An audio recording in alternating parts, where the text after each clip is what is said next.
네, 반갑습니다. 김법상입니다. 논술 천재 논제 분석 연습 이어서 하도록 하겠습니다. 논제에는 기본적으로 뼈대 조건 개념어가 들어있다라고 말씀드렸는데요. 논제를 보고 이번 시간에는 여러분들이 무엇을 생각해야 되는지 좀 구체적으로 알려드리도록 하겠습니다. 최근에 기출됐던 문제들, 그 중에서 논제들 하나씩 살펴보면서요. 논제를 분석할 때 여러분들이 기본적으로 어떤 마인드를 먹고 있어야 되는지, 논제를 보면 반드시 이거는 떠올려야 되는 것들 중점적으로 설명을 드리도록 하겠습니다. 자, 그러면 본격적으로 설명을 조금 하죠.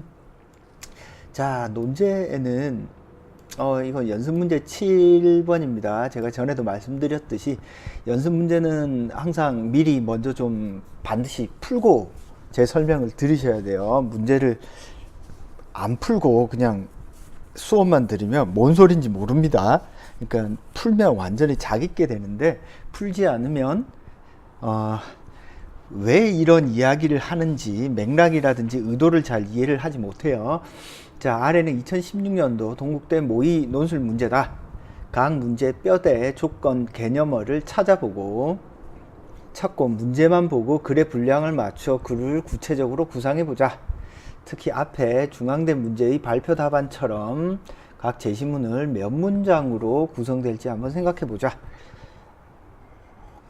그래서 제가 이 논술 천재 교재 만들 때 연습 문제를 통해서 여러분들이 연습 문제만 차근차근 풀어가면 논술의 기본을 익힐 수 있도록 만들었고, 이 연습 문제에 대한 설명을 제가 강의하듯이 일일이 진짜 디테일하고 꼼꼼하게 그 책에 다 넣어 두었어요. 그러니까 책을 읽고 강의를 듣는 것 자체가 복습이 됩니다. 자, 앞부분에 설명했던 뼈대 조건 개념어를 머릿속에 떠올리면서 뼈대 조건 개념을 한번, 요 문제를 한번 찾아보세요. 문제를 한번 읽어볼게요. 가와 나는 사회 제도나 변동을 바라보는 상반된 관점을 보여주고 있다. 이렇게 전제를 아예 깔았네요. 이렇게 무조건 읽으라는 뜻입니다. 다에 나타난 지식 정보 사회로의 사회 변화가 경제 현상에 미칠 영향을 각각의 관점에서 기술하고, 이에 따라 갖추어야 할 인재 요건을 기술하시오.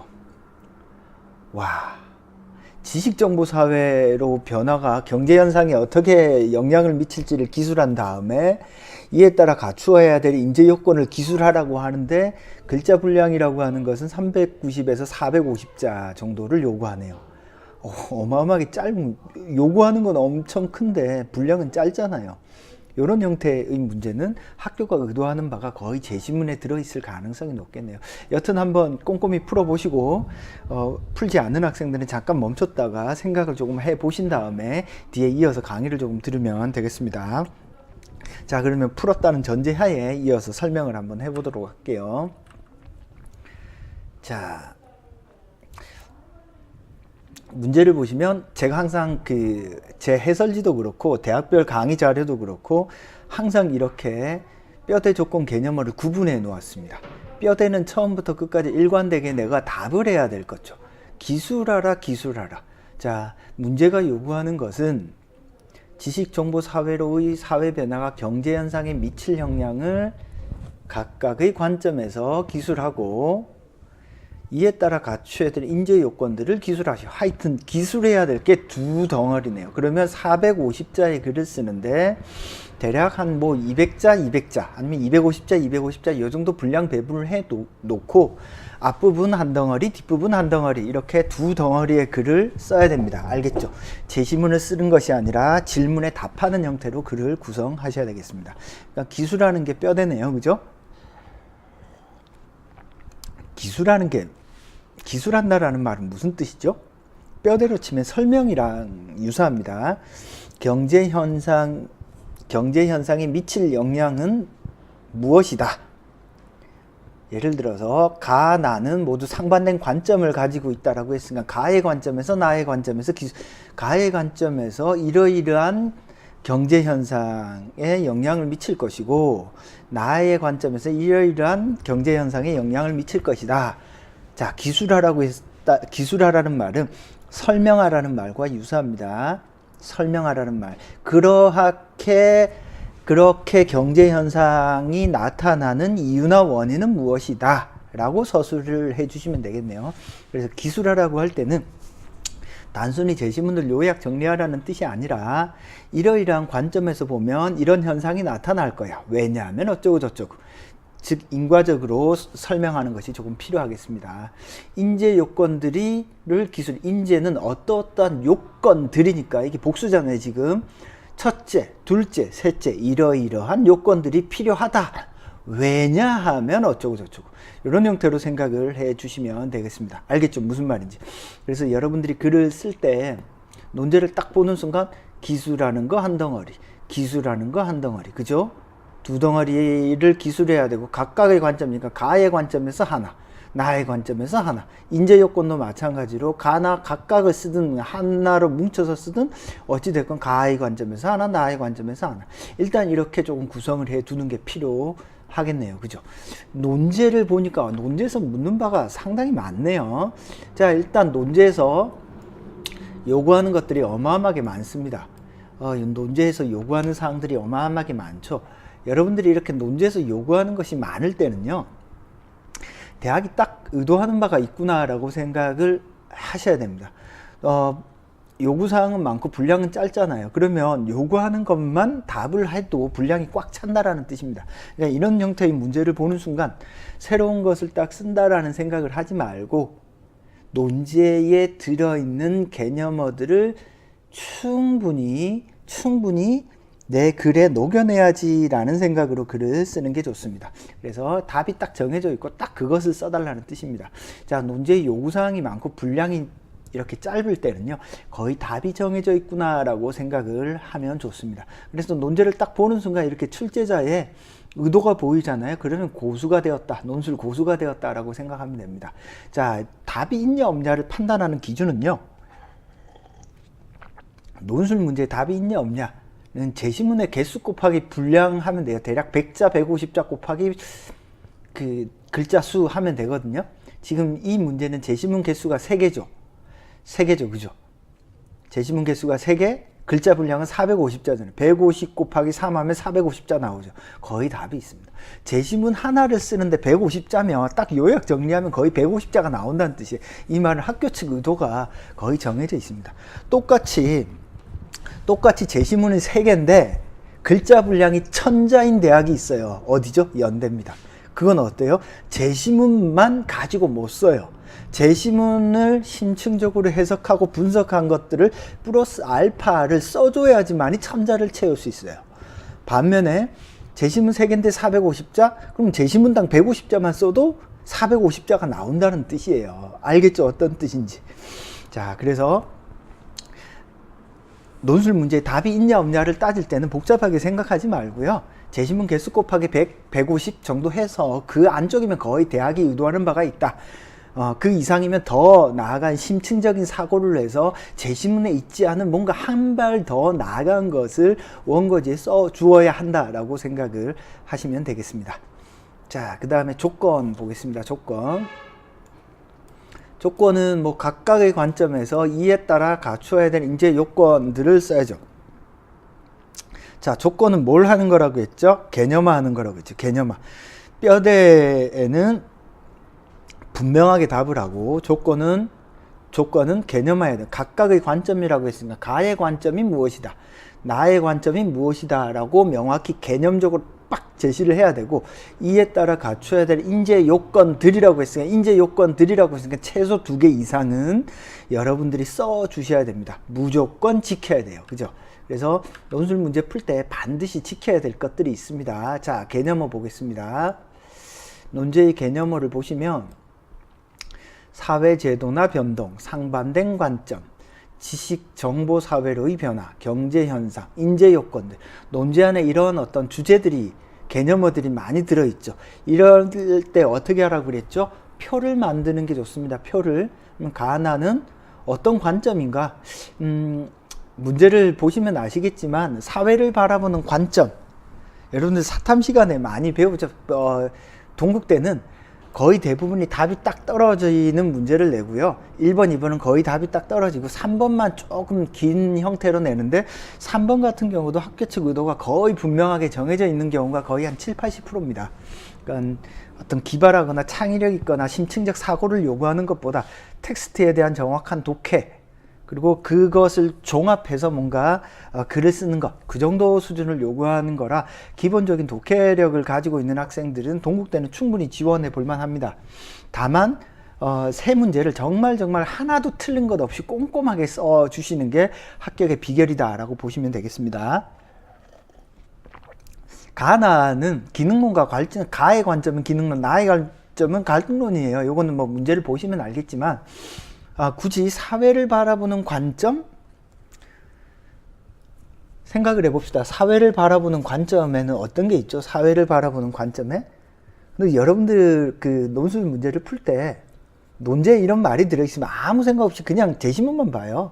무슨 뜻이냐면 제시문을 통해서 역으로 논제를 이해하려는 습관이 들어있습니다. 그런 습관은 아주 안 좋은 습관이에요. 물론 도무지 이해 안 되면 어쩔 수는 없지만 기본적으로 논제를 꼼꼼히 먼저 생각을 해. 사회를 바라보는 관점에는 어떤 게 있을까? 머릿속에 떠올려 봐야 되는데 아예 떠올리지는 않는다는 거죠.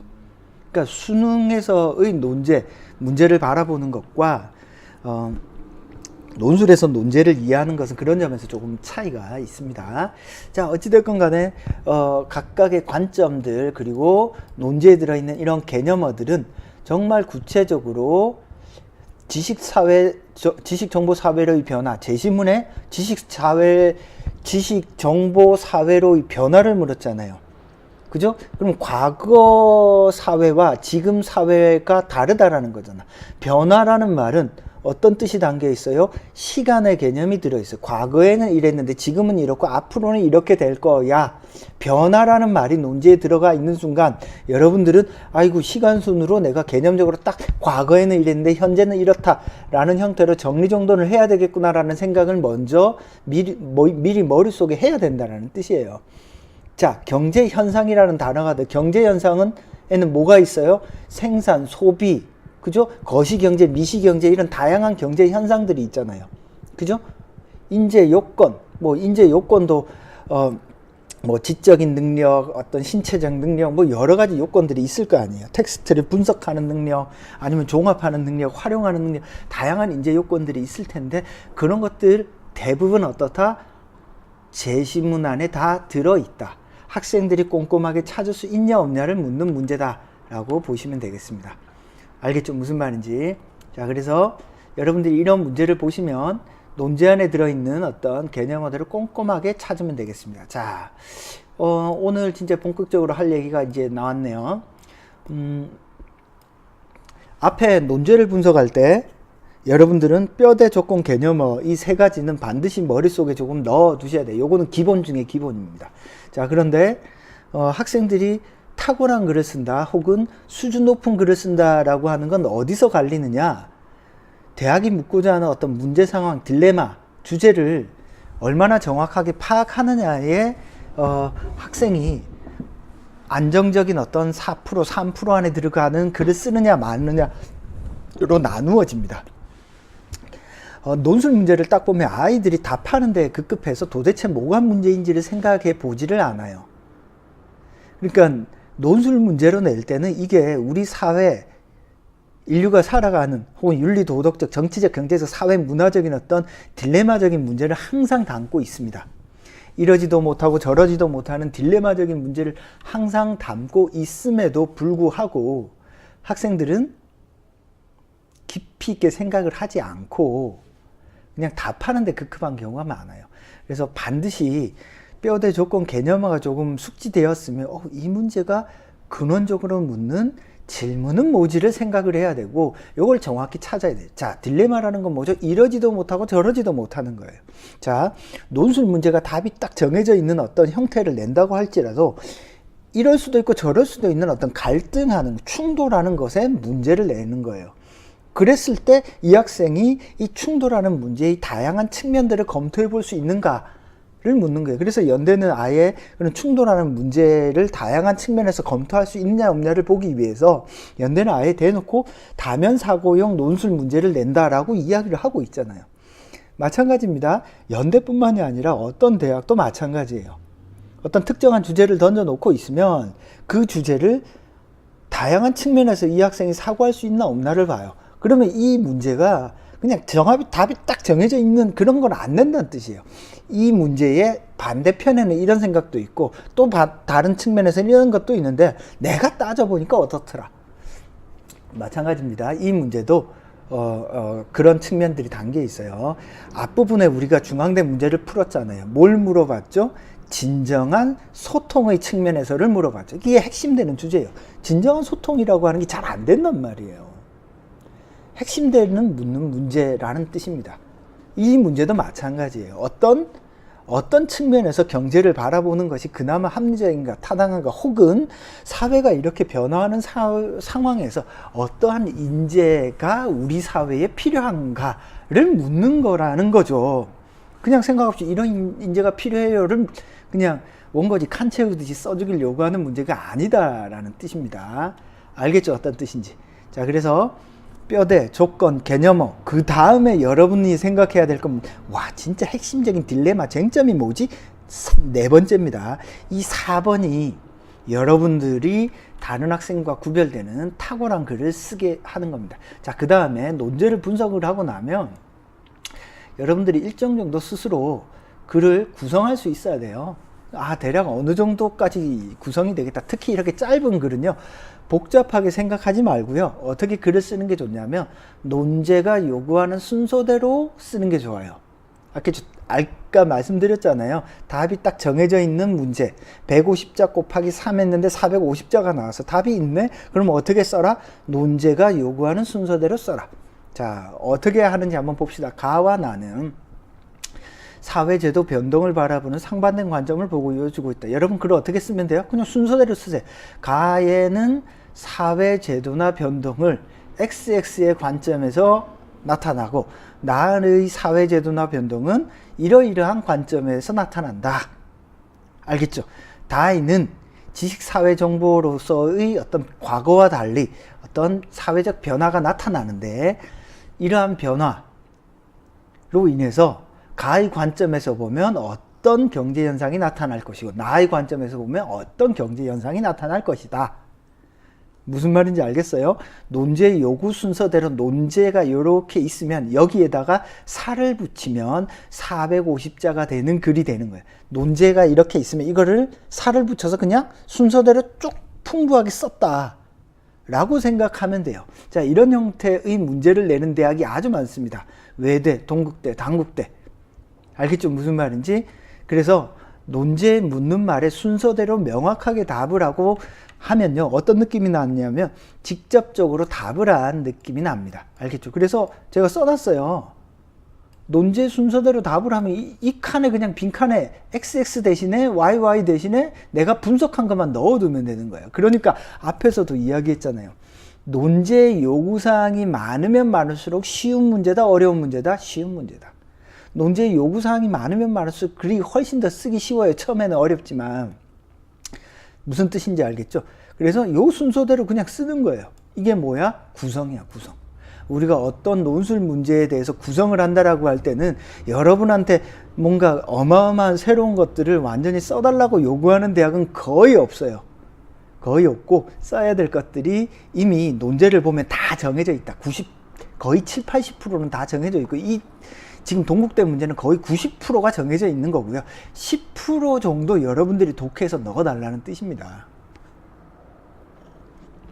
그렇기 때문에 이런 형태의 문제들이 있기 때문에 학원에서건 여러 강사들이 논술 문제에 답이 있다라고 말을 하는 거예요. 근데 답이 있다고 해서 내가 잘 쓰냐? 그건 아니라는 거지.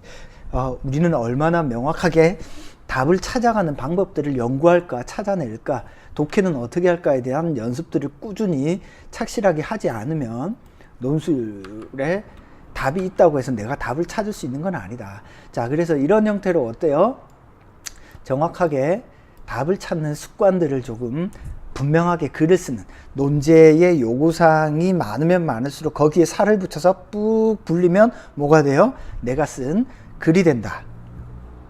알겠죠? 무슨 말인지.